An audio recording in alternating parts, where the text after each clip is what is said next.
السلام علیکم پروفیسر احمد۔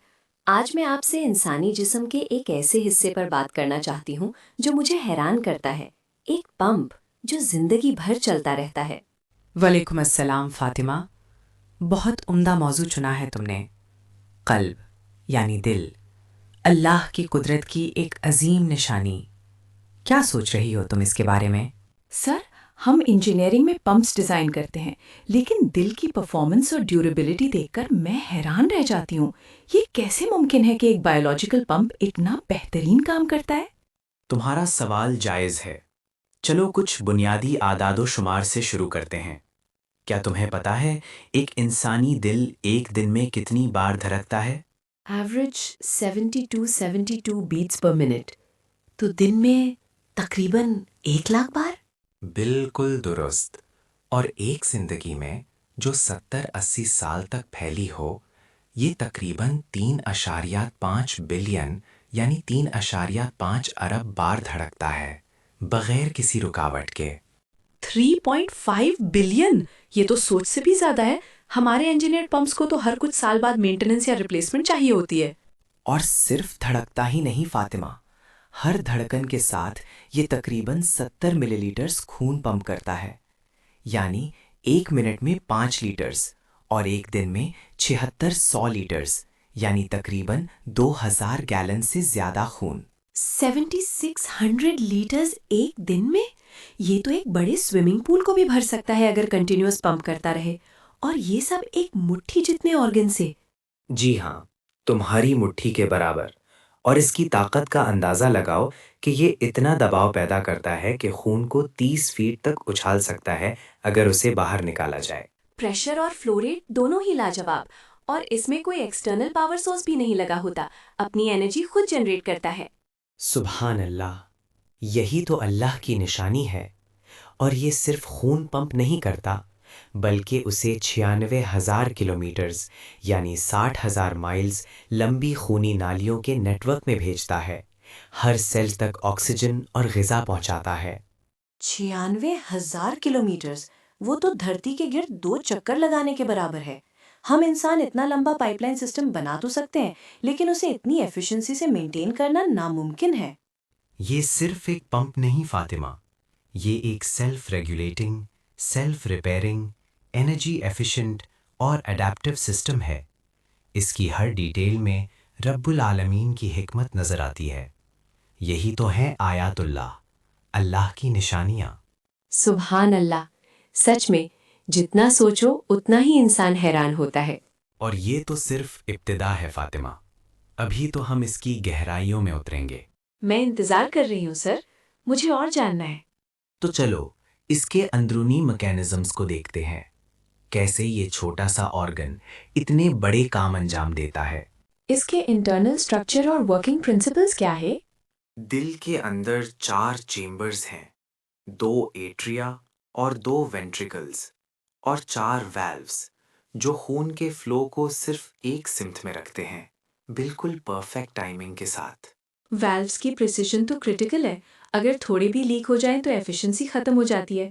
اور یہ والوز فاطمہ زندگی بھر تقریباً 3.5 بلین بار کھلتے اور بند ہوتے ہیں، بغیر کسی گھساؤ کے۔ ہمارے بیسٹ آرٹیفیشل والوز بھی 10-15 سال سے زیادہ نہیں چلتے۔ تو سر، اس کی الیکٹریکل سسٹم کے بارے میں کیا کہتے ہیں؟ یہ اپنی دھڑکن خود کیسے شروع اور مینٹین کرتا ہے؟ بہت عمدہ سوال۔ دل کے اندر ایک قدرتی پیس میکر ہے جسے سائنو ایٹریل ایسے نوڈ کہتے ہیں۔ یہ ایک چھوٹا سا گروپ ہے اسپیشلائز سیلز کا جو خود بخود الیکٹریکل امپلسز پیدا کرتا ہے۔ ایک بایولوجیکل پیس میکر؟ ہم تو ایکسٹرنل پیس میکرز یوز کرتے ہیں جب نیچرل سسٹم فیل ہو جاتا ہے۔ جی ہاں، ایس اے نوڈ سے یہ امپلس ایٹریو وینٹریکولر اے وی نوڈ تک جاتا ہے، پھر پرکنجے فائبرز کے ذریعے پورے دل میں پھیل جاتا ہے۔ یہ ایک بالکل سنکرونائزڈ کنٹریکشن پیدا کرتا ہے، بالکل ایک آرکیسٹرا کی طرح۔ سنکرونائزیشن اتنی پرفیکٹ ہے کہ ہر چیمبر صحیح وقت پر کنٹریکٹ کرتا ہے۔ اس میں ڈیلے یا ایرر کا مارجن کتنا کم ہے؟ دیر صرف ملی سیکنڈز میں ہوتا ہے فاطمہ۔ ایس اے نوڈ سے وینٹریکلز تک امپلس پہنچنے میں صرف 220 ملی سیکنڈز لگتے ہیں۔ یہ ٹائمنگ اتنی پرفیکٹ ہے کہ خون کا فلو آپٹیمائز ہوتا ہے۔ یہ تو ایک ایڈوانسڈ کنٹرول سسٹم ہے۔ ہمارے روبوٹس اور آٹومیٹڈ سسٹمز میں بھی اتنی پریسائز ٹائمنگ حاصل کرنا مشکل ہوتا ہے، خاص طور پر اتنے لمبے عرصے تک۔ اب اس کے مٹیریل سائنس پر غور کرو۔ دل کی دیوار مائیوکارڈیم خاص قسم کے کارڈیک مسل سے بنی ہے۔ یہ سیلز نہ صرف کنٹریکٹ کرتے ہیں بلکہ ایک دوسرے سے الیکٹریکل سگنلز بھی پاس کرتے ہیں۔ اور یہ سیلز فٹیگ ریزسٹنٹ بھی ہے، ساری زندگی کام کرتے ہیں، کبھی تھکتے نہیں۔ ہماری سنتھیٹک مسلز تو ابھی تک اس لیول تک نہیں پہنچے۔ بالکل، اور اس کی انرجی ایفیشنسی دیکھو۔ دل جسم کی کل انرجی کا صرف 6 سے 8% استعمال کرتا ہے، لیکن 24/7 کام کرتا ہے۔ ہمارے سب سے ایفیشنٹ میکینیکل پمپس کو بھی باہر سے مسلسل انرجی سپلائی چاہیے ہوتی ہے۔ اگر ہم اس کی ایوریج پاور آؤٹ پٹ کو دیکھیں تو یہ تقریباً 1.5 واٹ سے 5 واٹس تک ویری کرتا ہے، لیکن کنٹینیوس۔ ایک چھوٹی LED بلب جتنی انرجی میں اتنا بڑا کام۔ یہی تو ہے اللہ کی قدرت فاطمہ۔ اب ذرا انسانی ٹیکنالوجی سے اس کا مقابلہ کرو۔ سب سے advanced artificial heart, total artificial heart TAH یا وینٹریکولر اسسٹڈ ڈیوائسز کو ہی لے لو۔ جی، TAH میں 2 وینٹریکلز، 4 ویلوز اور ایک ایکسٹرنل بیٹری پیک ہوتا ہے۔ پیشنٹ کو وہ پیک ہمیشہ ساتھ رکھنا پڑتا ہے۔ اچھا، تو پارٹس کاؤنٹ میں کیا فرق ہے؟ انسانی دل میں اربوں سیلز ہیں جو کوآرڈینیٹڈ طریقے سے کام کرتے ہیں۔ TAH میں کتنے میکینیکل پارٹس ہوتے ہیں؟ TAH میں ہزاروں میکینیکل پارٹس ہوتے ہیں، ویلوز، موٹرز، سینسر۔ TAH میں ہزاروں میکینیکل پارٹس ہوتے ہیں، ویلوز، موٹرز، سینسرز، اور ہر پارٹ فیلئر کا رسک رکھتا ہے۔ ڈیوریبلٹی TAH کی ایوریج لائف 5-10 سال ہے، وہ بھی کمپلیکیشنز کے ساتھ۔ انسانی دل کی 70-80 سال۔ سیلف ریپیئر کیپیبلٹی انسانی دل میں کچھ حد تک ریپیئر ہوتا ہے، خاص طور پر سیل ٹرن اوور اور ڈیمیج رسپانس۔ TAH میں کوئی سیلف ریپیئر نہیں۔ مٹیریل سائنس انسانی دل لیونگ ٹیشو ہے، bio compatible. TAH metals, plastics جو کلاٹنگ اور انفیکشن کا سبب بن سکتے ہیں۔ اور اڈیپٹیوسنس، انسانی دل ایکسرسائز، اسٹریس، سلیپ کے حساب سے اپنی پرفارمنس ایڈجسٹ کرتا ہے۔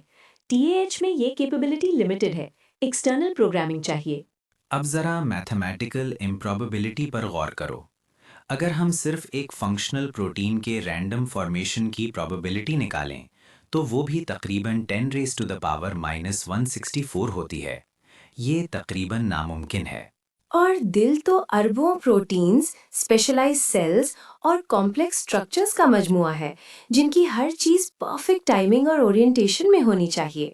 اگر ہم صرف 100 فنکشنل پروٹینز کو رینڈملی اسمبل کرنے کی کوشش کریں ایک فنکشنل سسٹم بنانے کے لیے تو پروبیبلٹی 10⁻⁻16,400 ہو جاتی ہے۔ یہ اتنی چھوٹی عدد ہے کہ یونیورس میں ایٹمز کی تعداد سے بھی کئی گنا کم ہے۔ یہ تو اسٹیٹسٹیکلی امپاسبل ہے۔ ایک فنکشنل ہارٹ کا رینڈم چاند سے بننا یہ تو 0 کے برابر ہے۔ اس میں تو ڈیزائن کی چیختی ہوئی نشانی ہے۔ بالکل فاطمہ، ایک Nobel prize winner George walled نے کہا تھا کہ a simple bacterium is far too complex for chance to assemble۔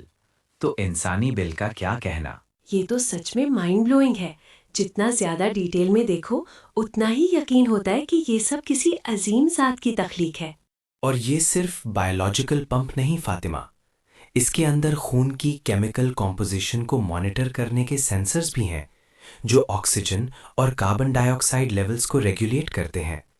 یہ ایک integrated feedback loop system ہے۔ تو یہ صرف پمپ نہیں، ایک مانیٹرنگ اور کنٹرول سینٹر بھی ہے۔ انجینئرنگ میں ہم ایسے سسٹمز کو اسمارٹ سسٹمز کہتے ہیں۔ پروفیسر، کچھ لوگ کہتے ہیں کہ دل بھی گریجول ایولیوشن کا نتیجہ ہے، کہ شروع میں ایک سمپل پمپنگ میکینزم تھا جو وقت کے ساتھ کمپلیکس ہوتا گیا۔ یہ ایک عام دعویٰ ہے فاطمہ، لیکن کیا یہ سائنٹیفک اور لاجیکل طریقے سے قابل قبول ہے؟ چلو اس پر غور کرتے ہیں۔ ان کا کہنا ہے کہ نیچرل سلیکشن نے بہتر پمپنگ میکینزمز کو فیور کیا اور اس طرح آج کا کمپلیکس ہارٹ بنا۔ پہلی بات، irreducible complexity کا کانسیپٹ. مائیکل بی ہے ایک بائیو کیمسٹ نے یہ ٹرم استعمال کی. دل ایک ایسا سسٹم ہے جہاں اگر تم اس کا کوئی بھی بنیادی حصہ نکال دو، مثلا ایک والو یا ایسے نوڈ یا خاص قسم کے کارڈیاک مسل سیلز، تو وہ پورا سسٹم کام کرنا چھوڑ دیتا ہے. تو ایک آدھا دل یا انکمپلیٹ ہارٹ بیکار ہے، وہ سروائیول بینیفٹ نہیں دے سکتا. بالکل. ایک آدھا پمپ خون کو افیکٹو طریقے سے سرکولیٹ نہیں کر سکتا. تو نیچرل سلیکشن کس چیز کو سلیکٹ کرتی اگر وہ سسٹم فنکشنل ہی نہ ہوتا؟ اس کا مطلب ہے کہ دل کو اپنے تمام بنیادی اجزاء کے ساتھ ایک ہی وقت میں وجود میں آنا چاہیے تھا. یہ تو گریجول ایولیوشن کے کانسیپٹ کو چیلنج کرتا ہے، جہاں ہر سٹیپ کا سروائیول ایڈوانٹیج ہونا ضروری ہے. دوسرا آرگیومنٹ، اسپیسیفائڈ کمپلیکسٹی. دل صرف کمپلیکس نہیں بلکہ اسپیسیفائڈ ہے. اس کی ہر چیز، ہر سیل، ہر فائبر خون پمپ کرنے کے خاص مقصد کے لیے ڈیزائن کی گئی ہے. جیسے ایک گھڑی کمپلیکس ہے لیکن اس کی کمپلیکسٹی اسپیسیفائڈ نہیں ہے جب تک وہ وقت نہ بتائے. دل کی کمپلیکسٹی کا مقصد خون پمپ کرنا ہے. بالکل. رینڈم پروسیسز سے کمپلیکسٹی تو پیدا ہو سکتی ہے، مثلا ایک طوفان کے بعد کچرا، لیکن اسپیسیفائڈ کمپلیکسٹی جس کا ایک خاص مقصد ہو اور وہ اس مقصد کو پورا کرے، وہ صرف انٹیلیجنٹ ڈیزائن سے ہی آ سکتی ہے.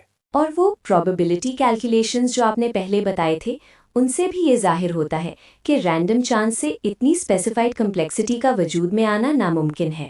تیسرا نقطہ، فائن ٹیوننگ. دل کی ہر ڈیٹیل اتنی فائن ٹیونڈ ہے. مثال کے طور پر کارڈیاک مسل سیلز کے کنٹریکٹ ہونے کا فورس، والوز کا پریشر ڈفرینشیل، الیکٹریکل امپلسز کی سپیڈ، خون کی وسکوسٹی، ہر چیز اگر تھوڑی بھی مختلف ہوتی تو پورا سسٹم فیل ہو جاتا. جیسے ایک ہائی پرفارمنس انجن میں ہر پارٹ کی ٹالرنس بہت کم ہوتی ہے، تھوڑی سی بھی غلطی کیٹاسٹرافک فیلئر کا سبب بن سکتی ہے. بالکل.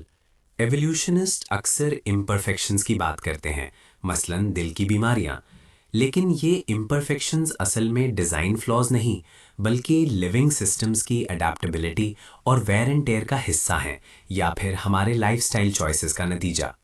تو اصل میں دل کی بیماریاں اس کے ڈیزائن کو کمزور ثابت نہیں کرتیں، بلکہ یہ دکھاتی ہیں کہ یہ کتنا ریزیلینٹ ہے کہ اتنے سٹریس کے باوجود اتنے عرصے تک چلتا ہے. اور یہ بھی یاد رکھو فاطمہ، انسان کو ایک آزمائش کی زندگی دی گئی ہے. اگر ہر چیز پرفیکٹ ہوتی اور کبھی خراب نہ ہوتی تو شاید انسان اپنے رب کی طرف پلٹتا ہی نہیں. یہ ایک نیا پہلو ہے. ہم صرف انجینئرنگ فلاز دیکھتے ہیں لیکن اس کے پیچھے کی حکمت کو بھول جاتے ہیں. تو سائنٹیفکلی، لاجیکلی اور میتھمیٹیکلی یہ کہنا کہ دل رینڈم چانس یا گریجول ایولیوشن کا نتیجہ ہے ایک کمزور دلیل ہے. اس کی ہر ڈیٹیل چیخ چیخ کر ایک عظیم خالق کی موجودگی کا اعلان کرتی ہے. افلا یتدبرون القرآن ام علی قلوب اقفالها.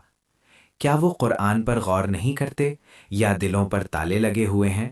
سورہ محمد 47:24. سبحان اللہ، سچ میں یہ جواب بہت قابل یقین ہے. ہر سائنٹیفک ڈیٹیل اللہ کی قدرت اور حکمت کو اور واضح کرتی ہے. یہی تو ہے ایمان کا سفر، علم سے شروع ہو کر. فاطمہ، اب جب ہم نے دل کی سائنٹیفک کمپلیکسٹی کو سمجھ لیا ہے تو چلو دیکھتے ہیں کہ قرآن اور حدیث اس کے بارے میں کیا کہتے ہیں. 1400 سال پہلے جب مائکروسکوپ یا MRI نہیں تھے. میں یہ جاننے کے لیے بے قرار ہوں، کیا قرآن میں دل کا ذکر صرف روحانی مقصد کے لیے ہے یا کچھ سائنٹیفک اشارے بھی ہیں؟ قرآن میں لفظ قلب بہت بار آیا ہے. اس کا لغوی مطلب ہے پلٹنا یا بدلنا. دل جسم میں خون کو پلٹتا ہے، اور روحانی طور پر بھی دل انسان کے احساسات اور ارادوں کو پلٹتا رہتا ہے. دلچسپ. تو یہ صرف ایک پمپ نہیں، ایک روحانی مرکز بھی ہے. بالکل. اللہ تعالیٰ سورہ الحج 22:46 میں فرماتے ہیں، افلم یسیروا فی الارض فتکون لہم قلوب یعقلون بہا. کیا انہوں نے زمین میں سفر نہیں کیا تاکہ ان کے دل سمجھ سکیں یا ان کے کان سن سکیں؟ یہاں دل کو عقل اور سمجھ کا مرکز بتایا گیا ہے۔ تو دل صرف خون پمپ نہیں کرتا بلکہ سمجھ اور غور و فکر کا بھی کام کرتا ہے۔ ماڈرن سائنس میں ہم اسے برین سے کنیکٹ کرتے ہیں، لیکن قرآن دل کو مرکزی اہمیت دیتا ہے۔ اور نبی کریم صلی اللہ علیہ وسلم نے فرمایا، ان فی الجسد مدغۃ اذا صلحت صلح الجسد کلہ واذا فسدت فسد الجسد کلہ الا وہی القلب۔ جسم میں ایک لوتھڑا ہے، اگر وہ ٹھیک ہو تو پورا جسم ٹھیک ہو جاتا ہے، اور اگر وہ خراب ہو تو پورا جسم خراب ہو جاتا ہے۔ خبردار وہ دل ہے۔ بخاری اور مسلم۔ یہ حدیث دل کی فزیکل اور اسپرچول دونوں اہمیت کو واضح کرتی ہے۔ یہ حدیث تو بہت گہری ہے۔ ماڈرن میڈیسن بھی جانتی ہے کہ دل کی صحت پورے جسم کی صحت کے لیے کتنی ضروری ہے۔ اور سورہ الذاریات 51-21 میں اللہ فرماتے ہیں، وَفِي الْأَرْضِ آیَاتٌ لِلْمُوقِنِينَ وَفِي أَنفُسِكُمْ أَفَلَا تُبْصِرُونَ، اور زمین میں یقین رکھنے والوں کے لیے نشانیاں ہیں، اور خود تمہاری ذاتوں میں بھی، کیا تم دیکھتے نہیں؟ یہ ڈائریکٹ دعوت ہے اپنی ذات میں غور کرنے کی، اور دل اس کی سب سے بڑی نشانیوں میں سے ایک ہے۔ اپنی ذاتوں میں بھی۔ ہم اکثر باہر کی دنیا دیکھتے ہیں لیکن اپنے اندر دیکھنا بھول جاتے ہیں۔ ایمبریولوجیکل ڈیولپمنٹ پر غور کرو۔ سورہ المؤمنون 23:12-14 میں انسان کی تخلیق کا ذکر ہے۔ پھر ہم نے اس نطفے کو خون کے لوتھڑے میں بدلا۔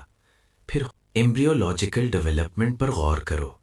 سورہ المؤمنون 23:12-14 میں انسان کی تخلیق کا ذکر ہے۔ پھر ہم نے اس نطفے کو خون کے لوتھڑے میں بدلا۔ پھر خون کے لوتھڑے کو گوشت کے ٹکڑے میں، پھر گوشت کے ٹکڑے کو ہڈیوں میں۔ اسی مرحلے میں دل بننا شروع ہو جاتا ہے۔ صرف 3 ہفتوں میں دھڑکنا شروع کر دیتا ہے، جب جسم کے باقی اجزاء ابھی بن ہی رہے ہوتے ہیں۔ فیٹل ہارٹ کا 3 ہفتوں میں دھڑکنا شروع کرنا اور خود مختار ہونا، یہ تو ایک انجینئرنگ مارول ہے۔ اس وقت تو جسم کا کوئی اور سسٹم اتنا ڈیولپ نہیں ہوتا۔ یہ اللہ کی حکمت ہے کہ سب سے پہلے زندگی کا مرکز تیار ہوتا ہے۔ اور سورہ غافر 40-64 میں اللہ نے فرمایا، وَصَوَّرَكُمْ فَأَحْسَنَ صُوَرَكُمْ، اور تمہاری صورتیں بنائیں، بس بہترین صورتیں بنائیں۔ دل کی تخلیق اس کی بہترین مثال ہے۔ سبحان اللہ! یہ آیات اور احادیث ماڈرن سائنس کے ساتھ مل کر دل کی عظمت کو اور بھی نمایاں کرتی ہیں۔ یہ صرف کوئنسیڈنس نہیں ہو سکتا۔ بالکل نہیں فاطمہ، یہ قرآن کی سچائی اور اللہ کی قدرت کا بہترین ثبوت ہے۔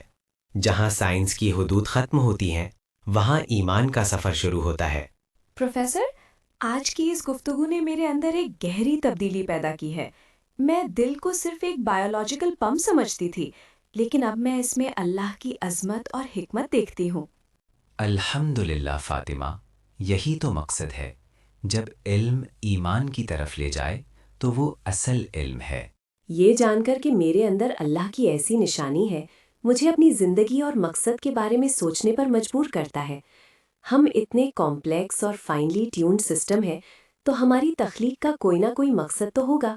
بالکل، ہمارا مقصد ہے اپنے خالق کو پہچاننا، اس کی عبادت کرنا اور اس دنیا میں اس کے نائب بن کر کام کرنا۔ جب تم دل کی پرفیکشن دیکھتی ہو تو یہ توحید کی گواہی ہے۔ ایک ہی خالق جو اتنے کمپلیکس سسٹم کو زیرو سے بنا سکتا ہے اور زندگی بھر چلا سکتا ہے، کوئی اور شریک نہیں ہو سکتا۔ اور یہ علم ہم پر ایک ذمہ داری بھی ڈالتا ہے فاطمہ۔ جب ہم اللہ کی نشانیوں کو پہچان لیتے ہیں تو ہم اس کے سامنے جواب دہ ہو جاتے ہیں۔ ہمارا دل، جو ہمارے جسم کا مرکز ہے، وہ ہمارے عمل اور نیت کا بھی مرکز ہے۔ مجھے لگتا ہے کہ اب میں نماز میں یا قرآن پڑھتے وقت ان چیزوں کو اور گہرائی سے سمجھ پاؤں گی۔ دل کا ذکر اب میرے لیے صرف ایک لفظ نہیں رہے گا۔ یہی احسان ہے فاطمہ، جب تمہارا علم تمہاری عبادت اور تمہارے کردار کو بہتر بنائے۔ جب تم اللہ کی ہر تخلیق میں اس کی نشانیاں ڈھونڈو تو تمہارا دل روشن ہو جاتا ہے۔ میں اب اور زیادہ غور و فکر کرنا چاہتی ہوں، اپنے جسم کے باقی اجزاء میں بھی اللہ کی نشانیاں تلاش کرنا چاہتی ہوں۔ اور یہی دعوت ہے قرآن کی۔ سنریہم آیاتنا فی الآفاق وفی انفسہم حتی یتبین لہم انہ الحق. ہم انہیں جلد ہی اپنی نشانیاں آفاق یعنی ہارزونز میں اور خود ان کی ذاتوں میں دکھائیں گے، یہاں تک کہ ان پر واضح ہو جائے کہ وہ یعنی قرآن حق ہے. سورہ فصلت آیت 53. جزاک اللہ خیر پروفیسر، آج آپ نے میری آنکھوں اور میرے دل دونوں کو کھول دیا. وعلیکم السلام فاطمہ. اللہ تمہیں علم اور ایمان میں اور ترقی دے اور ہم سب کو اپنی نشانیوں پر غور کرنے کی توفیق عطا فرمائے. آمین. آمین.